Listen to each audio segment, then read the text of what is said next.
రచ్చ రచ్చ చేశారు మామ. విజయ్ దేవరకొండ న్యూ లుక్ ఎంత బాగుందో ఇక్కడ సెలబ్రేషన్స్ కూడా అంతే బాగున్నాయి. నంద్యాలలో ఫ్యాన్ సెలబ్రేషన్స్ అలా ఇలా లేవుగా మామ. కింగ్డమ్ అని కాదు రెట్రో 2 అని పెట్టింటే బాగుంటుంది. విజయ్ దేవరకొండ మూవీ 5 గంటలకే అని తెలిసి మా వాళ్ళని ఎత్తుకొని అయితే వెళ్ళిపోయాం. కింగ్డమ్ మూవీ హైప్ రావడానికి మొదటి కారణం విజయ్ దేవరకొండ అయితే, రెండవ కారణం Jersey movie director. Sangeet theatre లో కటౌట్ అయితే మామూలుగా లేదు. అన్న టికెట్ తో మూవీ దగ్గర రెడీగా ఉన్నాడు. ఏదేమైనా సినిమా పడక ముందుకు వచ్చే కిక్కు మామూలుగా ఉండదు.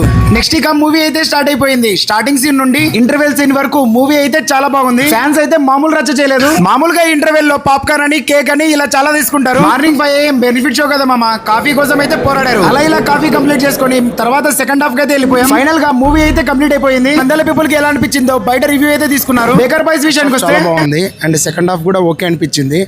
ఓవరాల్ గా రేటింగ్ వచ్చేసి యావరేజ్. మూవీలో విలన్ క్యారెక్టర్ ఒకటి చేసినాడు వెంకటేష్ అని. లిటరలీ దేవరకొండనే డామినేషన్ చేసినాడు.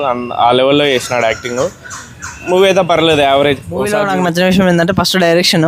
సాఫ్ట్ స్టోరీ తీసుకోకుండా ఒక యాక్షన్ స్టోరీ అయితే తీసుకున్నాడు. డైరెక్షన్ అయితే బాగా చేశాడు. ఇంకోటి ఒక నచ్చిన విషయం ఏంటంటే విజయ్ దేవరకొండ మాటలు ఓకే కానీ కొంచెం డైలాగ్ డెలివరీ నా రేటింగ్ వచ్చేసి 3. నిజం హైలైట్ అని చెప్పొచ్చు.